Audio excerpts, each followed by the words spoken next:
డోర్‌వేకి స్వాగతం. I'm manual to self. యాక్చువల్‌గా ఈ వీడియోలో వస్తున్న కంటెంట్ అంతా అర్థమైపోతుందని ఎక్స్‌పెక్ట్ చేయొద్దు. అలా అని అస్సలు అర్థం కాకుండా ఉండటం గూడా ఉండదు. ఎంతో కొంత అర్థమవుతుంది. సో, ఈ మైండ్‌లో గూడా ఒక నాలెడ్జ్ ఫార్మ్ అవ్వటం అనేది కూడా ఫస్ట్ ప్యాట్రన్ స్టేట్‌లో ఉంటుంది. అక్కడక్కడ అర్థమవుతుంటుంది. నెక్స్ట్ నెబ్యులస్ స్టేట్‌లో ఉంటుంది. ఇప్పుడు ఏదో అర్థమైనట్టుంటుంది. కానీ చాలా డౌట్‌లుంటాయి. క్లారిటీ ఉండదు. తర్వాతది యాక్చువల్ స్టేజ్ పొందుతుంది. అప్పుడు అది అండర్‌స్టాండింగ్ అనే స్థితిలోకి మారుతుంది. సో, దీన్ని ఒక మ్యాప్ కిందే పరిగణించండి. మొత్తం ఒక మ్యాప్. ఒక హిపోథెసిస్. ఈ ప్రపంచం మొత్తాన్ని గురించి, యూనివర్స్ గురించి తెలుసుకోవటానికి మనకున్న అనేక సందేహాలు ఇప్పటికే ఆల్రెడీ యూనివర్స్ గురించి రకరకాలుగా వినుంటాం, చదివుంటాం. కొన్ని ఒపీనియన్స్, అజంప్షన్స్ ఏర్పరచుకొనుంటాం. అలా అని కంప్లీట్ క్లియరెన్స్ అయితే ఉండదు. ఎక్కువ బిలీఫ్ సిస్టమ్ మీద ఆధారపడి నమ్మటమో, భయంతో నమ్మటమో, అందరూ అలా అంటున్నారు కాబట్టి నమ్మటమో, ఇలా వివిధ కారణాల వల్ల దాన్ని యాక్సెప్ట్ చేయటం జరుగుతుంది. సో, ఈ కంప్లీట్ పరబ్రహ్మం, పునర్జన్మ అండ్ కర్మ ఈ మూడిటి గురించి పూర్తిగా అండర్‌స్టాండ్ అయితే ఆల్‌మోస్ట్ ఆల్ ప్రతి సందేహానికి ఏవైతే మనకి ప్రపంచంలో వచ్చే సందేహాలున్నాయో అన్నిటికి సమాధానం నీకే ఇన్‌సైట్ రూపంలో దొరుకుతుంది. అని ఆ ఇన్‌సైట్‌లో రూపంలో దొరికిన సమాధానాన్ని ఇంకోళ్ళకి నువ్వు భాష రూపంలో వ్యక్తీకరణ చేద్దామనుకుంటే మాత్రం నీకు చెప్పినట్టుగా అనిపిస్తుందేమో గాని స్పష్టంగా ఎదురుగుండా వాడికి మటుకు అది మళ్ళా 3 స్టేజెస్సు దాటాల్సిందే. అంటే pattern stage, nebulous stage and actual stage. So, therefore ఎంత అర్థమైందో అక్కడి నుండి అలా ప్రొసీడ్ అవుతూ ఉండండి. అలాగే కంటిన్యూ చేద్దాం ఇప్పుడు. So, vibration tone points 21 major, 28 minor. ఒకసారి గుర్తు చేస్తున్నాను. వైబ్రేషనల్ టోన్ పాయింట్స్ అంటే ఏంటంటే, తపహలో వ్యక్తమైన ఈ వైటల్ డివైన్ ప్రిన్సిపల్స్ ఏవైతే ఉన్నాయో, వాటి నుండి వచ్చిన రేస్ ఇంటర్సెక్ట్ అయినప్పుడు 4, 5, 6, 7 ఇంటర్సెప్ట్ అయినప్పుడు రేఖలు ఒకేసారి. అంటే 3 కంటే ఎక్కువ ఇంటర్సెప్ట్ అయినప్పుడు ఏర్పడే పాయింట్స్‌ని వైబ్రేషనల్ టోన్ పాయింట్స్ అంటారు. 3, 2 ఇంటర్సెప్ట్ అయిన points has no any importance or significance లేవు. ఈ ఇంటర్సెప్ట్ అయిన పాయింట్స్ 6, 7 ఇంటర్సెప్ట్ అయితే అది మేజర్ పాయింట్స్ అంటారు. 4, 5 ఇంటర్సెప్ట్ అయితే మైనర్ పాయింట్స్ అంటారు. ఇవి వైబ్రేషనల్ టోన్ పాయింట్స్. ఇవి అడ్మినిస్ట్రేట్ చేస్తాయి. ఇది కంప్లీట్ ఎగ్జిస్టెన్స్‌లో జరిగే ప్రతి ప్రాసెస్‌ని. ఒక స్థితి నుండి ఇంకో స్థితికి మారాలంటే కొన్ని ఎనర్జీస్ ప్లే అవ్వాలి. కొన్ని కండిషన్స్ ఫుల్‌ఫిల్ అవ్వాలి. దెన్ వైబ్రేషనల్ టోన్ పాయింట్స్ ఏవైతే ఉన్నాయో ఇవి జనహ లో డూప్లికేట్ అవుతాయి. అలాగే సువహ, భువహ, భూలో ట్రిప్లికేట్ అవుతాయి. అండ్ ఇవే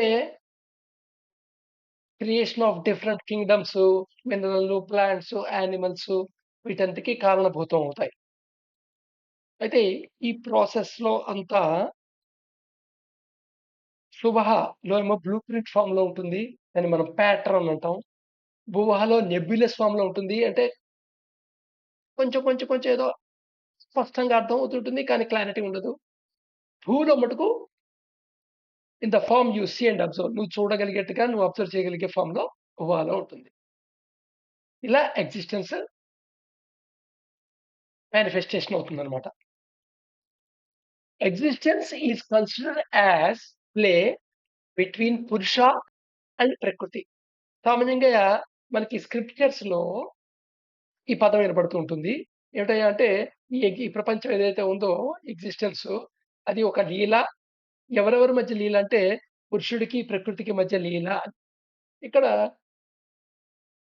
వారి మత విశ్వాసాలను అనుసరించి, వాళ్ళు అండర్‌స్టాండ్ చేసుకున్న ఫిలాసఫీ‌లని అనుసరించి, వాళ్ళు నమ్ముతున్న థియాలజీని అనుసరించి, పురుష అంటే ఫలానా, ప్రకృతి అంటే ఫలానా అని డిఫైన్ చేస్తుంటారు.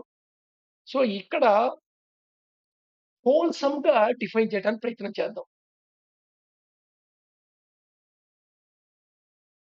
సో, హూ ఈజ్ పురుష అనగానే నార్మల్‌గా విష్ణు అనే పదం కలుగుతుంటుంది. లేదా శివ అనే పదంతో చెప్తుంటారు. అలాగే పార్వతి అనే పదంతో చెప్తుంటారు ప్రకృతిని. సో, బట్ యాక్చువల్‌గా ఇక్కడ 3 vital principles, divine fragments of self ఏదైతే ఉందో అదే పురుష. సో, మన సెల్ఫ్ అని ఏదైతే చెప్తున్నామో self is not different. It's a continuity of a ultimate సత్యం. ఆ డివైన్ ఫ్రాగ్మెంట్ ఏది ఉందో ఆ divine fragment with 3 vital principles ఒక రిఫ్లెక్షన్స్ లేదా డివైన్ హోల్‌నెస్ ఏదైతే చెప్తున్నామో 3 వైటల్ ప్రిన్సిపల్స్‌తో ఏమిటా 3 vital principles? Divinity, cosmic consciousness, divine will. ఈ 3 వైటల్ ప్రిన్సిపల్స్‌తో ఉన్న ఏదైతే డివైన్ హోల్‌నెస్ ఉందో దాన్ని ఈ మొత్తం క్రియేషన్ అండ్ ఎగ్జిస్టెన్స్ కలిపేసి పురుష కింద పేర్కొనొచ్చు.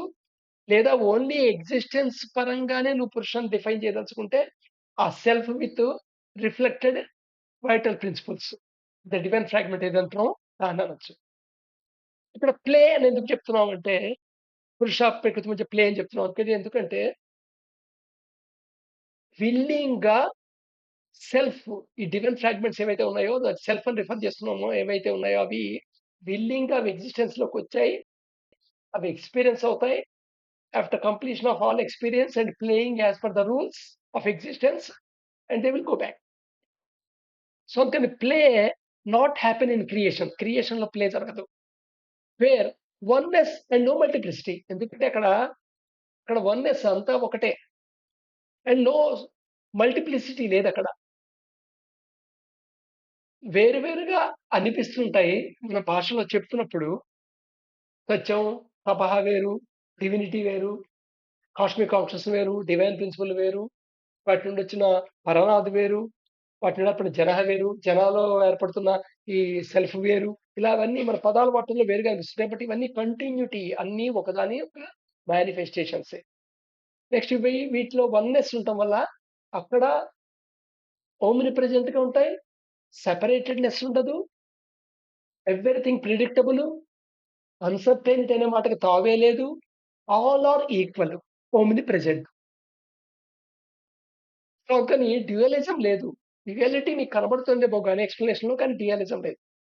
సో, ఆ ఎగ్జిస్టెన్స్‌లోకి ప్రవేశించిన తర్వాత ఇక్కడ మటుకు ప్లే హ్యాపెన్ ఇన్ ఎగ్జిస్టెన్స్. ఎందుకంటే ఇక్కడ ది సెపరేట్‌నెస్ ఫీల్ అవుతాయి. ఎందుకు సెపరేట్‌నెస్ ఫీల్ అవుతున్నాయి? మహాగుండా ప్రయాణం చేస్తున్నప్పుడు ఒక నమ్‌నెస్ క్రియేట్ అవుతున్నాయి. దాని మీద ఒక వెంచర్ డెవలప్ అవుతుంది. ఈ వెంచర్ డెవలప్ అవ్వటంతో అది ఎగ్జిస్టెన్స్‌లోకి చేరంగానే ఇగ్నోరెన్స్ ఆవరిస్తుంది. దీన్ని మాయ ఆవరించింది అంటారు. ఇగ్నోరెన్స్ అంటే తెలియకపోవటం. సో, మాయ ఆవరించి ఏం తెలియకపోవటం? సెల్ఫ్ నేను అనే విషయం తెలియకపోవడం. బట్ ఏది ఎక్స్‌పీరియన్స్ అవుతుంటుంది? నిజానికి సెల్ఫ్‌లో ఉన్న కాన్షియస్‌నెస్ వల్లే అది ఎక్స్‌పీరియన్స్ అవుతుంటుంది. దేన్ని ఎక్స్‌పీరియన్స్ అవుతుంది? అది యాక్చువల్ బాడీని ఎక్స్‌పీరియన్స్ అయినా, పార్షియల్ బాడీ ఎక్స్‌పీరియన్స్ అయినా, ఫిజికల్ బాడీని ఎక్స్‌పీరియన్స్ అయినా. డిపెండ్ అపాన్ నీ grade of consciousness, essence of consciousness మీద ఆధారపడి నువ్వు ఫిజికల్ బాడీనైనా ఎక్స్‌పీరియన్స్ అవుతావు. లేదా ఆస్ట్రల్ బాడీని ఎక్స్‌పీరియన్స్ అవుతావు. లేదా కాన్షియల్ బాడీని ఎక్స్‌పీరియన్స్ అవుతావు. సో, లోయెస్ట్ గ్రేడ్‌లో ఉన్నప్పుడు కేవలం ఓన్లీ ఫిజికల్ బాడీనే ఎక్స్‌పీరియన్స్ అవుతావు. ఈవెన్ ఆస్ట్రల్ బాడీతో నువ్వు ఎక్స్‌పీరియన్స్ అయినా ఆహ్, అది రియాలిటీ కాదు అని వదిలేస్తావు. జస్ట్ లైక్ మన కలను వదిలేసినట్టు. కలని మనం రియాలిటీ ఫీల్ కాం కదా! సో, అలాగ. అదే cosmic essence of consciousness third గ్రేడ్‌లో ఉందనుకో, ఇప్పుడు 3 బాడీస్‌ని నువ్వు ఎక్స్‌పీరియన్స్ కాగలుగుతావు.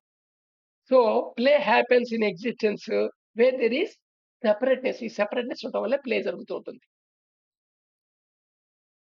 సో, ప్లే అనేది ఆటోమేటిక్‌గా అసోసియేట్ విత్ సర్టెన్ రూల్స్. అందుకని ఎగ్జిస్టెన్స్ ఒక రూల్‌కి లోబడి ప్లే జరగాలి. ఇక అందులో